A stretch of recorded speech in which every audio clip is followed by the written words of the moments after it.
All right, so I'll just kind of go in order here a little bit and introduce our panelists, and they each have kind of a little story and some slides that they want to share with you. So I'll start with Ron Frisora here on the end. He's the CIO of MI Homes, and you've been with MI for over 20 years, right? 23. 23 years. He started when he was 12, so, you know, what a boy wonder. But he's the CIO of MI Homes and really kind of the executive champion. And we'll talk about that as we go through this panel. The executive champion takes different forms, can be different functions, but it's a really key, important role.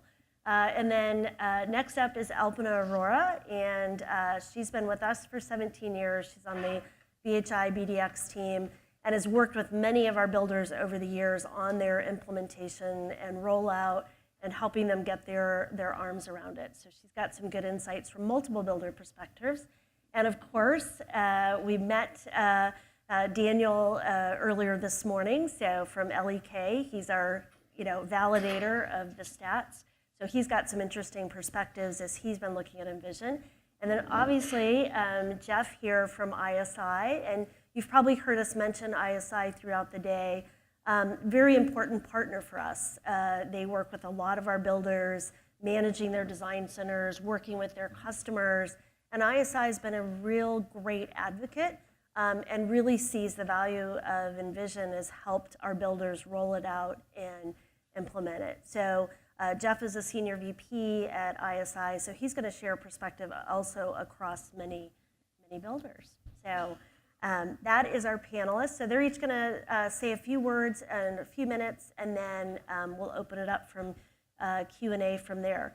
So first up, I think we've got you, and I will hand you the clicker. Jeff, you can stand or sit, whatever works. All right, well, very good. So a little bit of background on ISI Interior Specialists for those of you that aren't that comfortable with us. So Interior Specialists is the largest flooring installation and design studio partner to the single-family building industry. We have locations in most of the top 25 MSAs out there, and then we also have 90-plus design studios across the country. So from a brand perspective, very large aspect of what we provide to the builder channel. So not only are we a flooring installation, national coverage, 90-plus design studios, over the course of the last couple of years has been working with our vendor partners and also with our builder clients is how do we make more of a value creation to our builder partners. And within ISI and looking at the different options here, we've found Envision to be a big part of that, working with proprietary technology we've developed internally that ties into Envision to make sure we're providing the best of the best to the buyers as they're coming through our showrooms that we provide with our builder clients. So with this, we also have the floor plan visualizations we offer through our tools. We have an online flooring estimator we're bringing to the market now. And then on top of that, the item we'll get into here in a second is industry-leading reporting that we're pulling out of Envision that on a cadence we're bringing back to our builder clients on a monthly basis to allow you to run your business, make the decisions that are right for operating your business, to sell more homes, to make more money, and have the right presentation to your buyers as well. A few things here, also data points as well. For 2017, it's a shocking number even when I look at it here, is that this year we'll complete over 10,000 homes with buyers in Envision. So it's a massive number when we look at the amount of work we do with our builder partners in this room.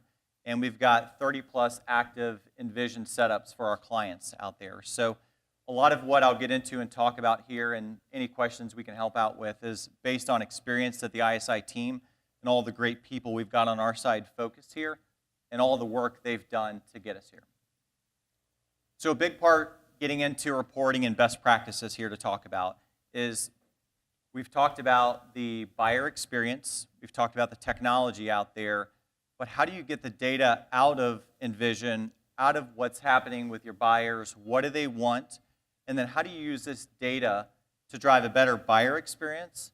How do you use the data to make yourself more money and more profitable through the course of time, and making sure you're keeping your product mix and your assortment correct for what the market is looking for here.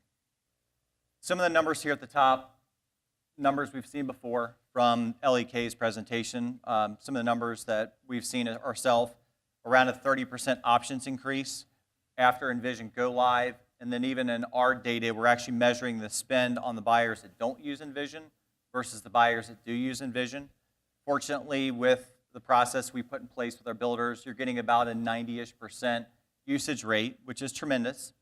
And the big piece there is if I'm a division president, if I'm seeing that I'm going to sell the same amount of homes, and if I get that buyer to use Envision, I'll make a couple $1,000 more a margin. That's the easiest thing we can do in the course of the day to make sure we're getting full compliance across the board, to make sure all the money is coming back to you based on Envision being that much of a core part of your business. Second piece here is with the data that comes through Envision that we pull through our system and then give back to our builder clients, is the ability to see what's actually moving and what's selling out of the assortment and what's not. Because it's almost like we've heard the terminology retail science. It's great to get the data, but what are you going to do about it? So we're a flooring company, so let's say we've got 50 carpets on the floor assorted. What's selling, what's not? With the data, it becomes a case of less is more, because you're focusing on the SKUs that the buyers want, what you need for style and design.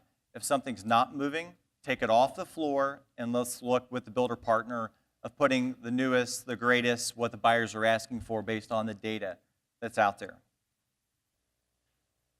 Key piece here from a metric standpoint, a lot of people say, how do you judge the success of a design center? So the easy way to say is, let's look at the option sales on the studio options.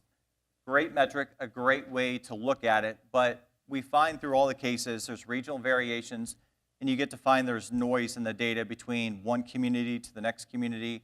Certain markets, due to affordability issues, you're finding some options pressure because you pay close to $1 million for a house. Some of the buyers can't afford much in the way of options. So what we found to be our core metric, the real guiding principle in developing this with builder partners, is using that design option sales as a percent of the ASP or the home-based price. And we define the home-based price as being the price that's contracted at the sales office. So structural options and other items can be taken into consideration later, but as a core metric and judging that as a percent of sales in that respective market, and what success that you might have in Arizona is different than the option sales rates in California due to affordability and being able to benchmark yourself within your respective market. So as you see this, a lot of things we jump into trends with the report. The big thing with the report that we have with our builder partners is the second Wednesday of every month, we've got a reporting team that's publishing those reports out to the builders, because the important thing that's whether as a builder you're doing it yourself or you have a partner providing it to you, the data becomes that much of a need. People become hungry about it, having consistency of when they're going to see it. And then the piece is you get the monthly synopsis, but then from a quarterly standpoint, getting your stakeholders within the room to make sure your stakeholders are evaluating the performance that you're getting on your options, also from your design studio performance and how things are moving through there. Because without the stakeholder embracement, they're not going to see how well Envision's performing, how much in option sales you're getting, and the other factors that are very important to your business. So cannot underestimate the need to sit down with the stakeholder on a consistent, whether it's quarterly or whatever the right case might be there. Some key points here from a best practices standpoint here that we find quite often. Some of the big sellers in the design studio, you're going to find on average market tendencies, 60 to 65% of your option sales are going to come in cabinets, countertops, and flooring. These also become the categories that are featured in Envision, featured in the design studio, and are the high profit items for the builder. So as you look across the assortment, understanding how the builders have markups across each category, making sure this data allows you to focus your profitability, focusing your floor space, and also focusing your energies on how you set up Envision in the right spots for everybody that we're putting the energy in those categories. Some other areas here, training. Need to make sure that you're training across the product knowledge. And I have the word here, comfort zones, is that even in our studios, we find with the data that a lot of our staff has comfort zones that I know cabinets well, and they sell a lot of cabinets, but they might not sell as much in countertops. So you have to blow up the comfort zones And you can only do that based on the Envision data that you can pull through, because we even find in a lot of our categories that we have design staff that are better in one section versus another. So using the data to say we probably need to train more here, have our vendor partners come in to address these areas to make sure we're focusing the right spots here. One piece on goals that as you go through and launch Envision for yourself, I would not constrain yourself as you look at it based on where you've had option sales in the past, because I think we'll all be positively surprised that you're able to drive the option sales even higher. So as you set your benchmarks by division and what you're looking to do there, don't let the past dictate where you want to go in the future, because as we're seeing everything across here, and as you talk to your peers, you're going to find that you can do even better with the technology coming in as a key aspect.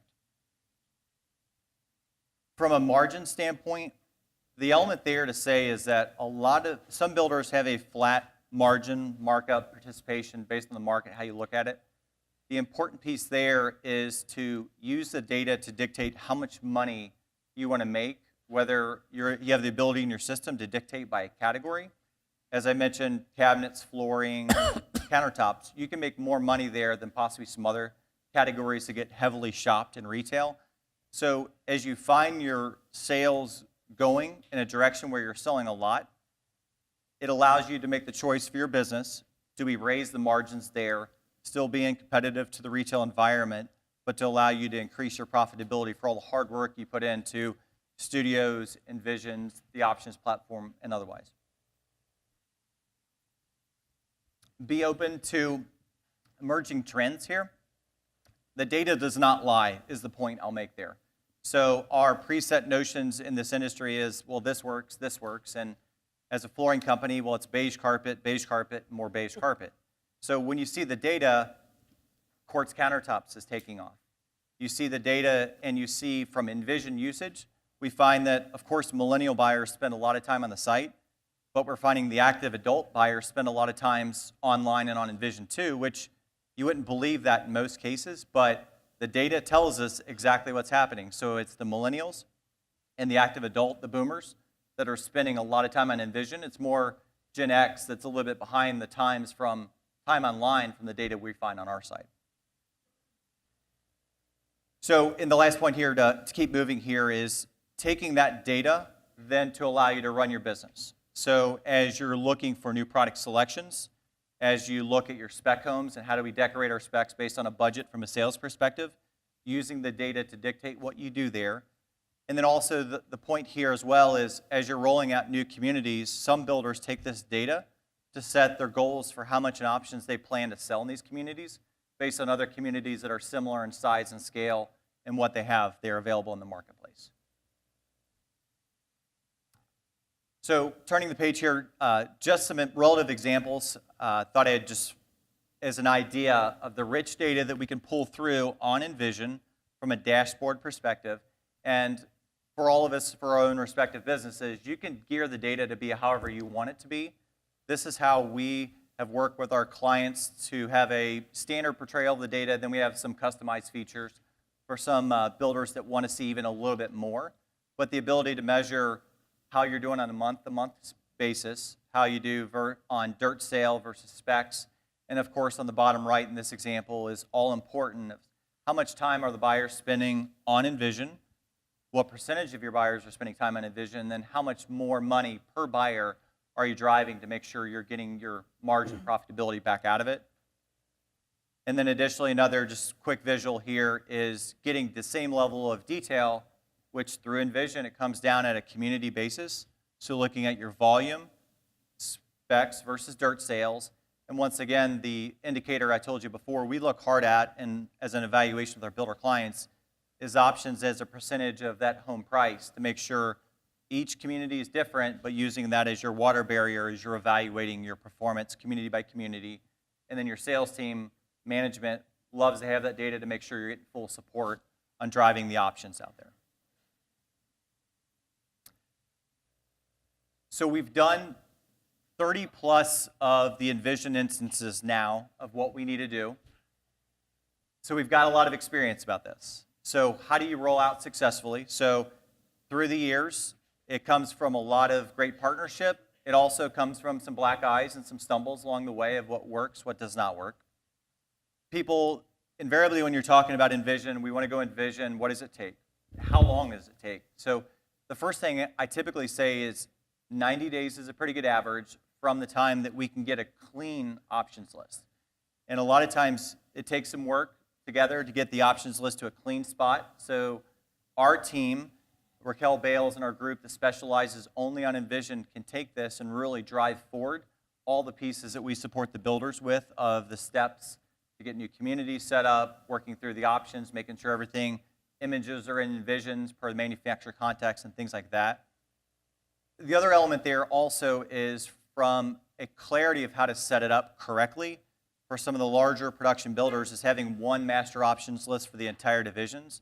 We've had some other cases where they try to break it down into smaller subgroups, and it gets a lot tougher to manage and execute on a proper way for both parties there. So, and then some clients, some builders have also even taken it to a larger level, whether it's region, possibly even national. That makes it even easier, and then the division can pull down from those options lists to execute from there. Also with that is a category structure. So as you saw the visuals on Envision, is that the category structure can be geared and specific to your needs as it might be. So having a good defined structure that makes sense for your business, one that makes it easy to navigate for the buyer, and then two, when you want the reporting on the backside, that you're reporting whether it's by appliances, flooring, cabinets, countertops, by rooms, however you decide to do it, having that mutual agreement within your team when you go live to what's the right structure we're going to march forward with here. And then the big thing here is, so you see the snapshot I put in there of the rollout schedule. So with our team, it's everybody's got a job. You've got a taskmaster and a business team captain who's assigned, who is the business leader for rolling out the process, working with IT and the other parties that have been decided as stakeholders for your process and your group as you go live.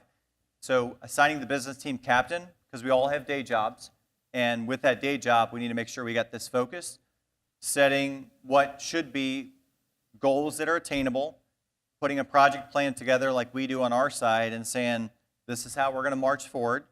Things come up, but then resetting your schedule as these things come up to readjust your schedule to make sure you're marching towards success.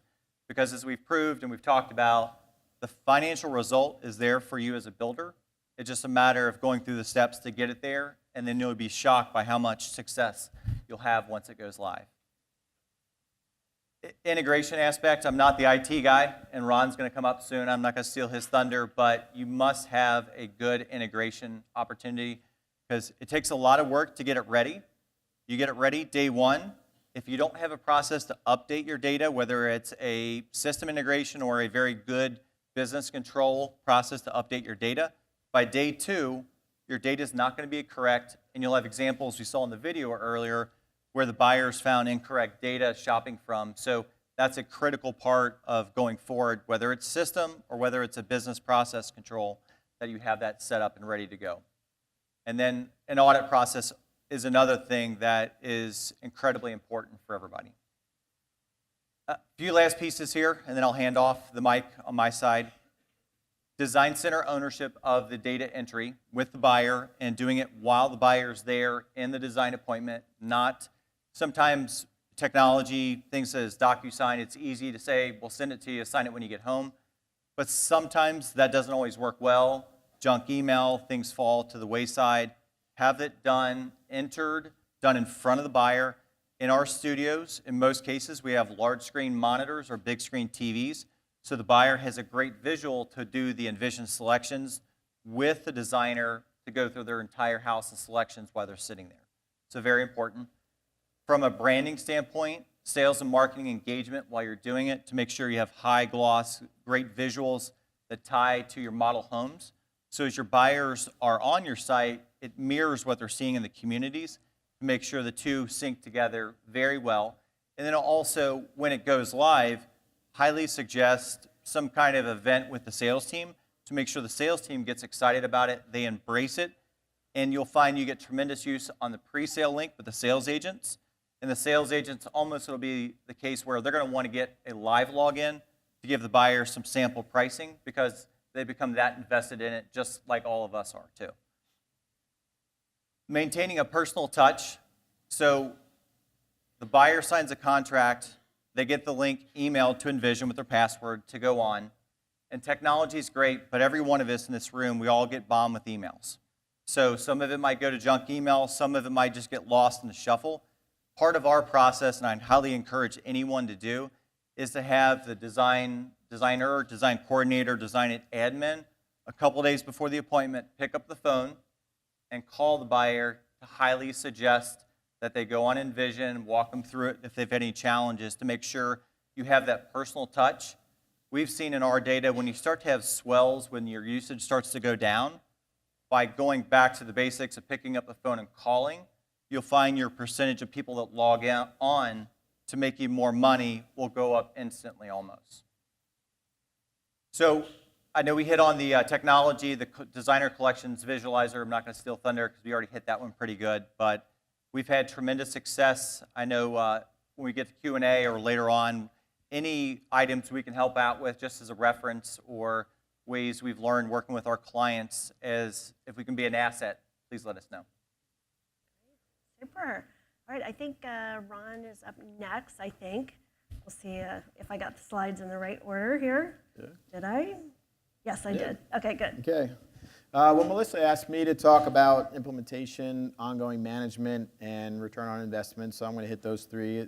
Some might be a little repetitive, but I'll try not to bore you with details. So on the implementation side, if you can integrate, I would definitely suggest it. If you have the capabilities within your IT departments, it's imperative and really critical for our success. We have been using Envision for the last 10 years, and we decided to integrate day one. And integration, when you get started, is not easy. It took us probably 90 days to get to the point where we're integrated. But just taking information from our back office's JD Edwards, from JD Edwards and passing it over to Envision wasn't the hard part. The hard part was what happens when a home cancels? What happens when the buyer switches lots? Those types of things were the parts that we had to really build into our integration process and really took the time and significant amounts of testing. And Alpina was right with us on that and helped us through that process. So don't underestimate that effort because it really is time consuming and requires a ton of testing. 30 to 60 days is what we see for each initial setup of each division. Part of that is just categories, options. When we have purchasing people who are putting things into JD Edwards, they are not customer friendly. So we have to kind of relook at all the options and say, what do we need to change it to be so that when the customer sees it at home, they're going to understand what it is and it's going to be something meaningful to them. And that process can be very time consuming. So, and then there's linking all the options. Linking, these guys have done a really great job with making it easy to say that this option in my back office is equal to this, refrigerator, but it's time consuming. So we plan at least 30 days of that just to sit there, and I have a person on my team who actually helps in this process. But when you think about a division that has on the small side of 2,000 options and on the large side 6,000 or 7,000 options, you can imagine how much time goes into just linking options.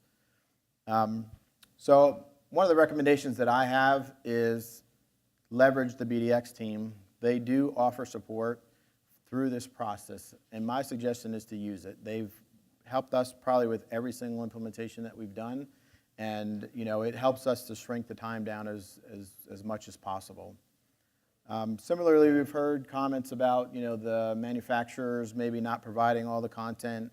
We have things like Shaw. I use the same product as another builder, but it's some different code in my system than it is in your system.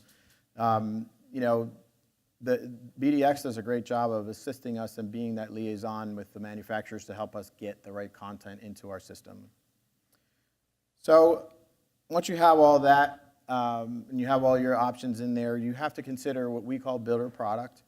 And builder product can also be very time consuming. And these are the things where you don't maybe to have national account contracts with companies, and you have to go and create your own. So in the screenshot here, I have an example of a door from our Dallas division. And they grabbed their own picture and image. I don't know where they got it from. Maybe they took it or they got it from a website. But they had to build this option into Envision. And, some divisions have a lot of builder product. I was talking to Kathy over there, and she said in the Raleigh division they have a ton of builder product, and others maybe don't. But it's another thing when you're going through the implementation process to be aware of, because it can be time consuming. And like Tim was talking about, the more images you have, the better the customer experience is. So we really try to get to the point where we kind of force our divisions before they start introducing Envision to a customer, they have to be at a minimum 90% linked. And we stand pretty firm on that. And many times we start using it in the design center before we start sending it out to buyers. But once they get to that 90%, we hope them to get to 100%, but that's really when we start inviting buyers into the system. So pretty obvious, but the more organized you are up front, the less time it will take. So then on the ongoing management side, the ongoing management is not that difficult. Some of the ladies from MI Homes may disagree with me, but if you dedicate someone to it and they go into it on a weekly basis, it really is not overwhelming. We try to consider putting it into their job description and make sure that someone knows this is their responsibility for maintaining the data. And if you get into Envision about once a week or more, Bdx has done a really good job of basically telling you this is the work that you need to do. So there's a filter in there that says unlinked options. You go in there, you run that on a weekly basis, and you have your unlinked options. You go in and link them, and you're kind of done. There's manufacturers that support products that aren't supported anymore. They give you option codes to move it to a different option. Those are things that if you stay on top of, you can really not have it be very burdensome to maintain your options. When you do change major categories, let's say you change cabinet suppliers, that will be time consuming, so you have to really plan for that. And one of the things that I put in here was just maintaining a good relationship with your purchasing team. When you have good communication between purchasing and design, that really helps to streamline the process and make that process even more seamless. We have a variety of ways that we maintain data in Envision. In some cases, it's the design center team that manages it. In some cases, it's our purchasing team that manages it. And it really just depends on, for us, who has the availability. We have found that sometimes the purchasing team is so overwhelmed that the design team takes over, primarily because they're the ones that are listening to the customers and they may hear the complaints. But we do support both, and we do have that in both cases throughout our company. So on the ROI side, very consistent with what we've heard throughout. We have on the low side roughly 13%, on the high side about 56% in option uplift, and our average is 28. So just to put a little perspective on that, and I kept that range in there intentionally because in some cases, like our Midwest divisions, the customers really want to know exactly what their house is going to cost. So when they're in the sales center, they might put level 3 carpet and level 3 appliances in the sales contract because they want to know what their amount is going to be, what their mortgage is going to be. They're very conservative buyers. In other markets, we have our sales agents, all they do is select structural options and nothing else, and then everything else is done in the design center. So there is a big range across all of our divisions, and that's why I think we see the range of uplift across our different markets.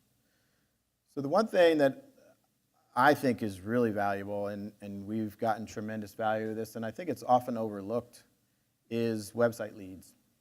We use Envision on our website for all of our divisions, and we don't get a ton of leads through Envision, but we do get a fair amount. In the last 12 months, we had 126 leads that came through Envision, where Envision was the first lead source. And just want to put some perspective on that. We give credit to the lead source that the customer first touched us. So if it was New Home Source, that would be that, or Envision. So Envision is used many, many more times than 126 times throughout the process. So we probably have 500 or 600 leads that came through Envision. But where it was just the first lead source, we had 39 buyers. So 31% conversion rate for our leads that come in through it. So we have internet sales consultants that track every lead. When they get an Envision lead, they get excited because they know there's a really, really good chance that that lead is going to convert much higher than any other lead source that we have in our entire company. So if you guys can deliver me more leads, I'd be really happy. I'm hoping that, we kind of bury Envision behind a button now. And I'm hoping that with some of the enhancements that are being done on the front end, that we're going to be able to expose some of that more, front and center, so that we encourage the use of Envision more in the future. And I'm hoping that we generate more of our own leads. But that's, when you think about the number of homes that we sold, our margins on homes, the uplift that we get just in that profitability is pretty tremendous. So just in conclusion, Envision, you've heard it 6 million times today. Well worth it, but it has to be maintained. Linking is not hard, but if you get 90 plus, hopefully 100% of your options link, that's the best customer experience. You will get ROI if you use Envision. There's no doubt about it. And really try to consider putting it into your website, because we've found tremendous value in the lead process as well. Thank you. Great. All right. Awesome. Thank you.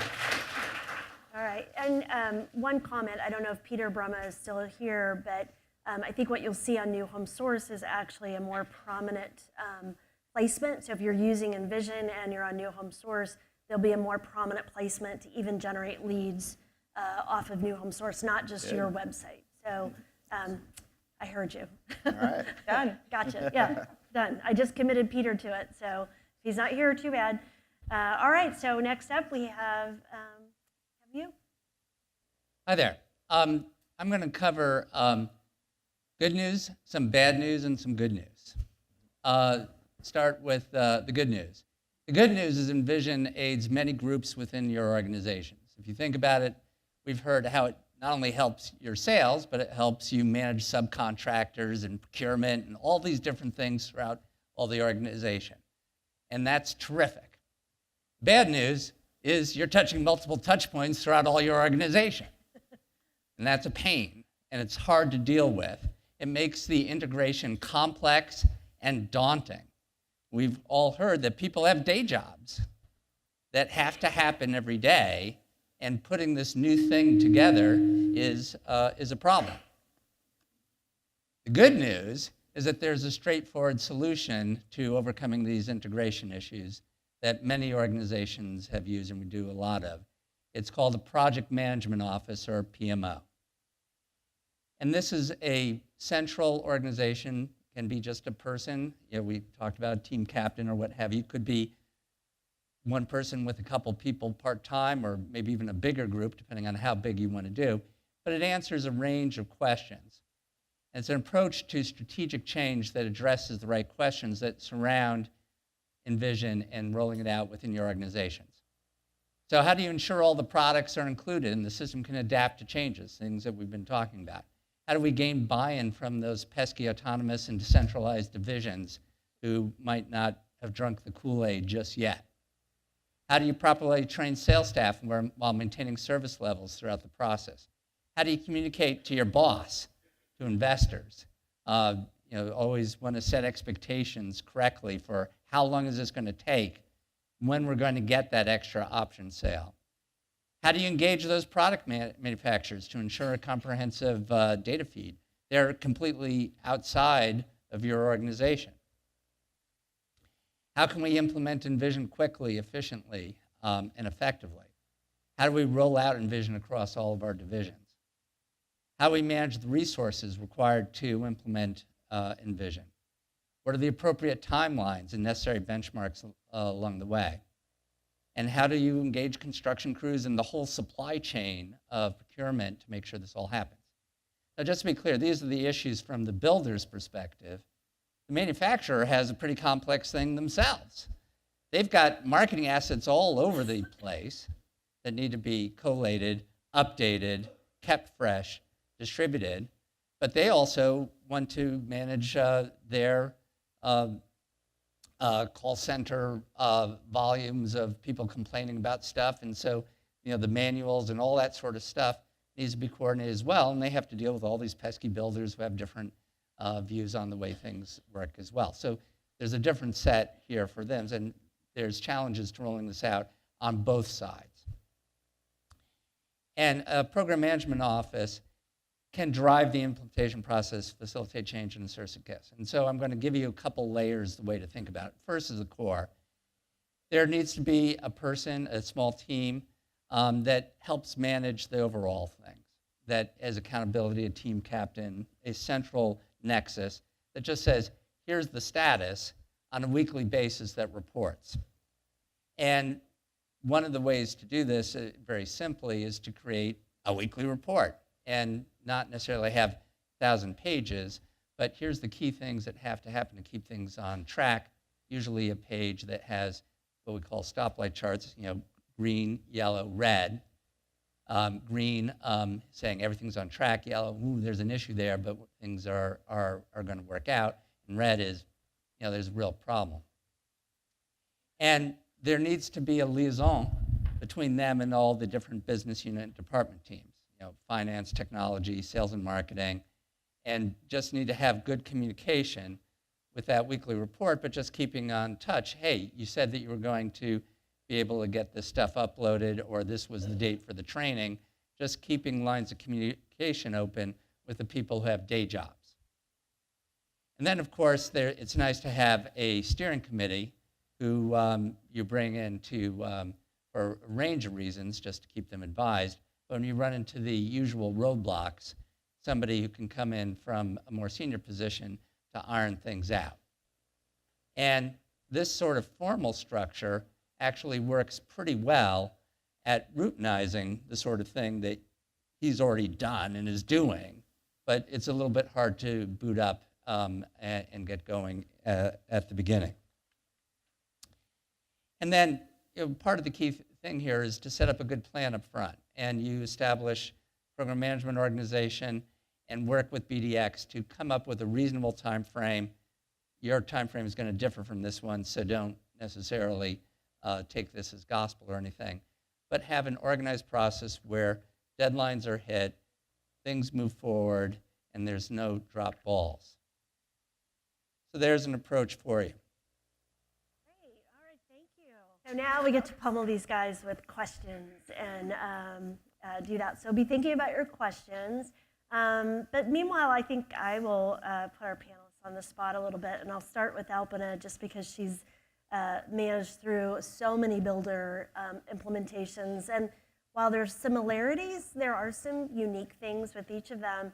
And I guess what I would ask is, what's probably the best message, or what's been the best key to success that you've seen that has made builders successful?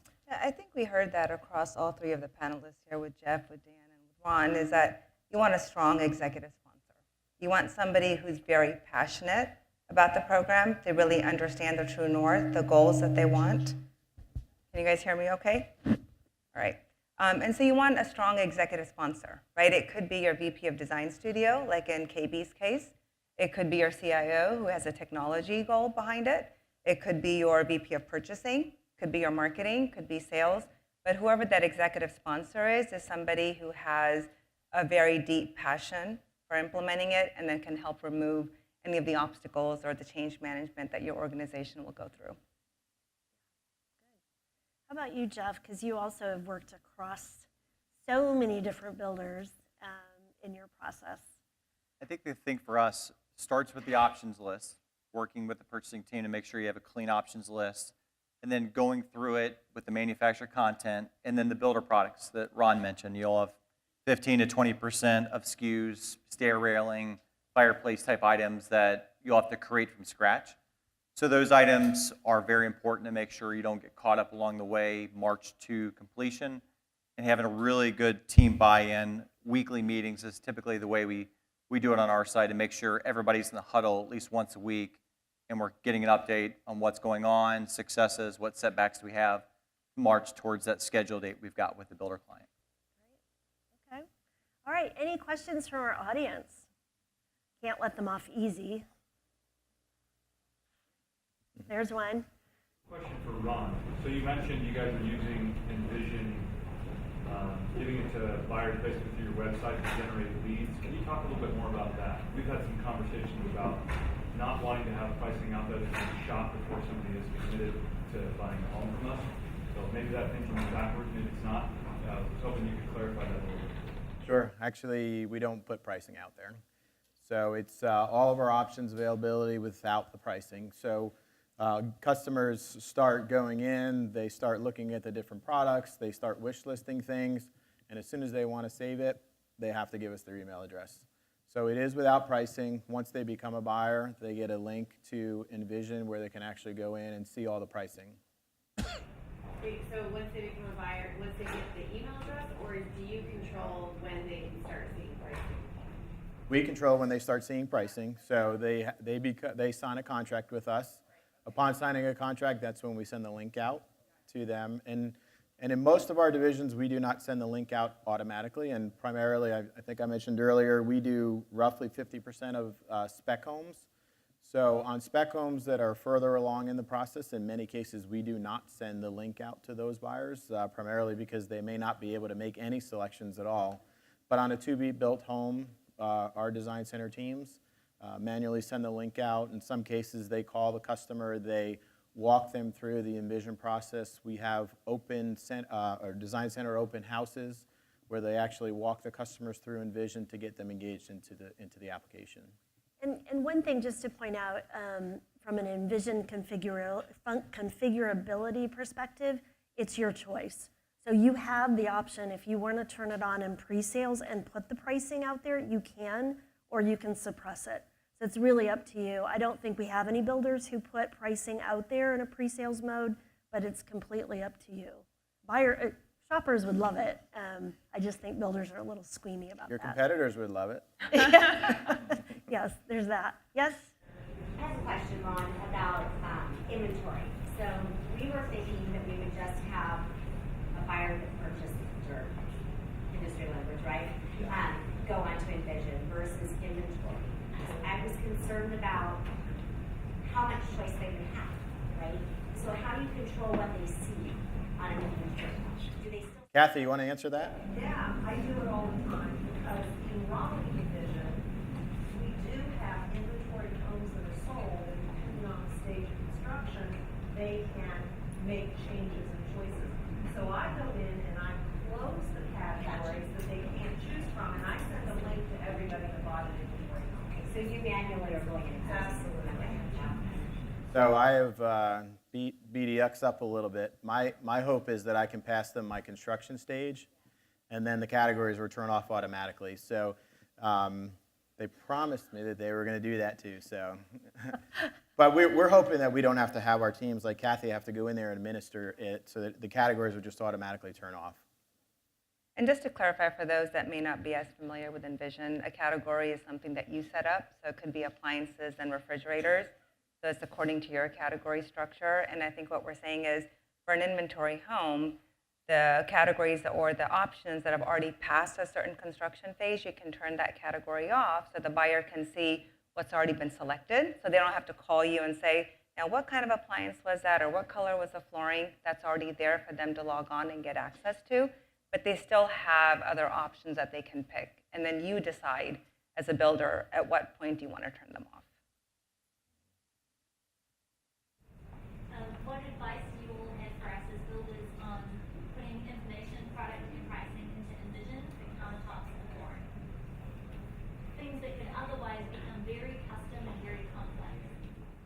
So in our case, we have developed a proprietary tool on the flooring side for pricing that'll play through to Envision.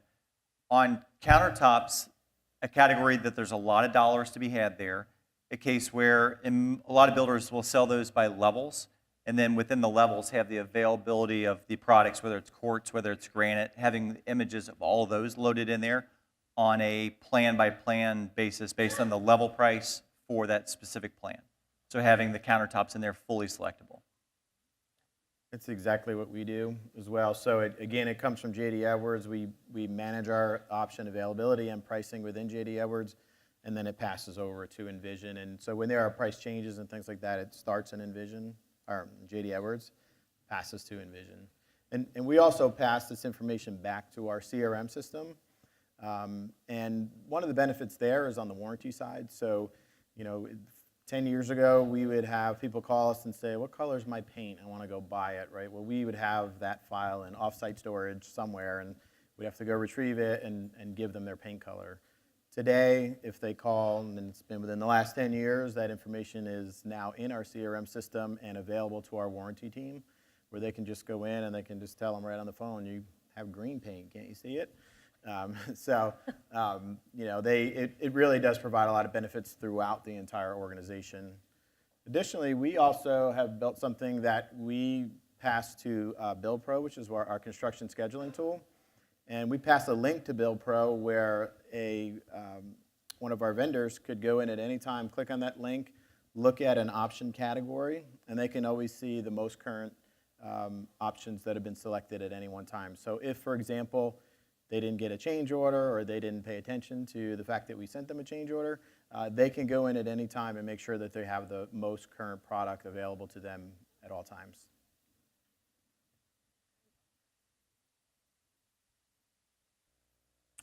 Any other questions? Oh, there's. Do those trades that are getting it, accessing through BuildPro, can they see the images as well? In our case, the answer, I believe, is no. I think they just see the actual product itself. And I think that's because we developed that ourselves. We didn't do that in conjunction with the Bdx team. We did it on our own. So I think it's just a list view. Yeah, and there is an option to where, we got to stop using the word option. There is a possibility where you can do a read-only user into the Design Center Manager. So if you have trades, or if you've got supers out in the field and they want to see what the house looks like and what the products are, they can absolutely log in and get a complete list. Mentioned the issue that one of the things that we encourage the manufacturers to send all installation instructions, cutout templates. Yes. Right? Because trades will suddenly be out there and they got a sink they've never installed and they're not sure what exact cutout they're supposed to do, and they have to roll a truck back to the office, find things, come back, call, it's a mess. So they can just pull it up on Envision and that information can be there. So there's all kinds of other operational views into this that if you get creative in your company as to, well, who else could use information about these products, there are other efficiencies that can be integrated into it as well, and you can give this kind of view-only access Right. then to those trades.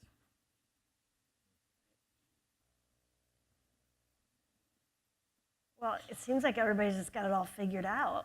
I mean, so 90 days, everybody will be live, according to our panelists. It could happen.